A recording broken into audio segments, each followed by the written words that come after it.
from the Brain Performance Center, Leigh Richardson, who's also a counselor, and is talking about independence and the decline in mental health amongst teens throughout the country. Leigh, thanks so much for being with us this morning. Independence and mental health. Where did this idea come from, and why do you think that the two are related? Well, I think the pandemic has really changed, and we all recognize it's elevated the mental health struggles that we're all facing. And I think that with the numbers are frightening. The number of teens that are depressed, that are anxious, that actually suicide rates have increased. So there's a good reason that we're talking about this. But, and I know you mentioned early on, a lot of people say, well, it must be screens, it must be social media. And I do think that that comes into play. But when you think back a couple of years ago, and when you're a teenager, your sense of community is not your mother and father. It's the people you see at school. It's your friends. It's the people that you hang out with, and that was taken away. And what that was replaced with was social media. So in a way, when we say social media, people say social media, and we're hearing, all right, maybe independence. I think they play into each other a little bit. Do you think there's been kind of a school of parenting almost where, parents are looking at whether it's social media, a phone, a video game, a TV screen, something like that. And they're saying, well, okay, they're, engrossed in that, but I know they're not out on the street somewhere. And I feel like that line of thinking has become much more common in the last 10 to 15 years. Well, I do agree with you, and that's because all of our psychological and physical safety was threatened as a result of the pandemic. And I do think that, we do have a lot more concern. When I think about what I used to let my kids go out and do on the streets, and go out and play, go walk to the grocery store. Would I let my kids do that today? I don't know. Why is that? Is that perception trumping reality when more and more parents have that answer you just get? Would I let my kids live the life that I lived? And a lot of people can't really answer that. A lot of them just say, well, no, it's far more dangerous. A lot of numbers would disagree, right? Well, right. But how do you, when I think about what I learned, just making independent decisions, going back to what I learned on the playground, I learned who I could trust to push me in that swing. I didn't want Billy to push me because he pushed me so high I might just be dumped out. And honestly, that was a true learning. So when you act independently, you learn who to trust. You learn, you reflect on, okay, what's really important to me? Well, it's important to me not get dumped out on the ground. And it's important to me to pay attention when you're going independently. You're going down to the grocery store. I used to walk to the grocery store all the time. You learn, pay attention to the lights, read the warnings, watch the traffic. I learned how to use my observation powers. And those, I think, are pretty meaningful lessons in life. What do you think? I think that there's a confusion when it comes to, you mentioned like playing on the playground. There's a confusion between play and independence and being around other kids and being, as you're saying, independent. Parents will let their kids play all day, but that structured play, an after-school activity, all these things we're signing up our kids for, that's not the same, is it? Well, I think it certainly has more structure and it has supervision, but I think that it depends upon how it's executed. And if I say, oh yes, you can go play and I follow you around, or no matter where you turn, you see good old mom standing in the background with love in her heart, with nothing but goodness, that does influence. It doesn't make me feel like that I'm by myself. I'm acting independently. And I think one of the most important forms of independence is emotional. You've got to learn how to, appreciate. Some days I'm going to have a good day, and some days I'm going to have a bad day. And when I have a bad day, I can get through it. How do you think the phone plays into that? You mentioned like following your kid around, a classic helicopter parent, right? What you're just describing.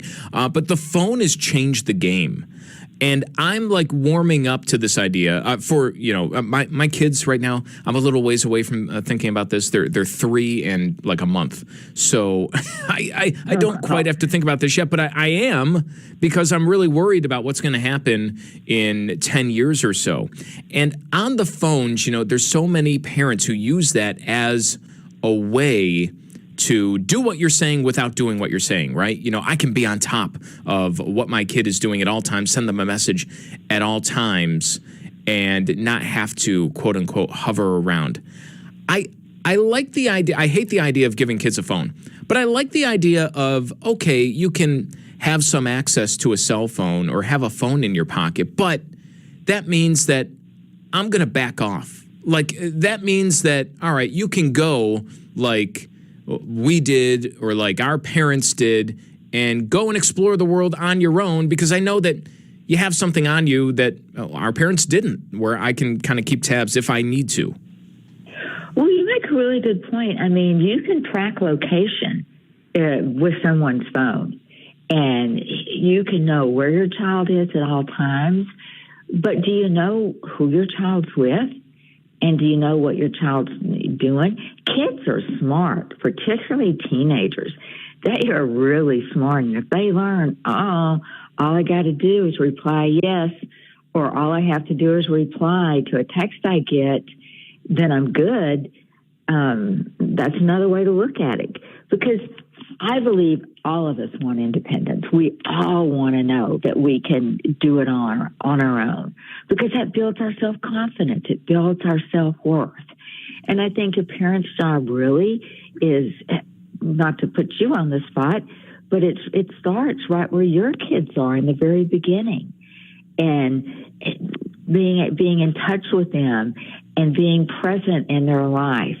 And, the standard message with my two, I had twins, was, you know what? You know where you can always reach me. If you need me, all you have to do is let your teacher know. I'll always be there. And installing that confidence at an early age, I think, is where it really all starts. What do you think about, you mentioned the tracking on your phone. That's popular with a lot of parents. I think that is, I don't think that is independence. And I think it is strange, too, that kids are so easy to, if that's me at 15, 16 years old, and I had the decision, okay, you can have this cell phone, but, mom or dad is going to be able to see where you are at all times. We're going to track what you do and be able to see what you do on it. I would say, well, no thanks to the cell phone. But kids don't think like that anymore, which is like crazy to me. But is that true independence if, you have a parent kind of monitoring? It's almost like you're wearing the ankle bracelet? Well, in my opinion, it's not. And I know every parent does what's best for their kid, and nobody knows your kid like you do as a parent. But for me, independence is teaching my kids to, when they're problem solving, when they're making decisions, to stop and think about, okay, if I make that decision, and not that a kid's going to think this, but does that reflect on my core value? Does that reflect on what's important to me? But they will stop and think, hopefully, well, if I make that decision, what are the consequences? And for me, that's independence. Yeah, let me know when that begins. That would I'd like to know that. 19, 20. Yeah. When let's bring the mental health part of this kind of back into the equation. Is the idea here, when talking about independence as a factor in this, mental health crisis, as it's been called with teens, is the idea that teens, young people, are not empowered to make their own decisions and maybe feel almost helpless once they're in a position to do that? Well, I do think through the pandemic that all of our decision-making capabilities were threatened and were challenged and were changed. And I think that it's changed the world. It's changed the overall feeling of it's going to be a great day, well, and kids pick up everything. You may not talk to your kids about the war in Ukraine, but they pick it up. And they feel the tension. I mean, the bank that just went under, I heard on the news, one of the biggest banks in the world. And I was like, oh my gosh, is that my bank? All of that plays into kids. And unfortunately, if you don't have it, kids get really bored quickly. I know I did. And if I had a phone in my hand and I was bored, who knows where I would go? Yeah, that is interesting to kind of think about. Do you think independence ever makes a comeback? In the way that we were talking about that we might have seen, let's say, 25 years ago or longer before this digital age. Will it ever make a comeback like that, or have we just totally gone and driven off, left that in the dust, and we have to just find a new way of independence? Well, it's interesting because when you asked that question, I immediately thought of the millennials that don't want to learn how to drive. Oh, my gosh. I couldn't wait to learn how to drive. I couldn't wait because of independence. But I do think it will come back because I think that we all want to be able to take care of ourselves. And the trend has shifted. We all want to be able to take care of ourselves in a way that we've become accustomed to. And that means that when we have to act independently, I believe we will. Well, I think it's an interesting topic, and I thank you for the time. Leigh, thanks so much. And enjoy your busy going around talking about this issue. Leigh Richardson is with the Brain Performance Center, founder there, also a counselor, talking about, independence.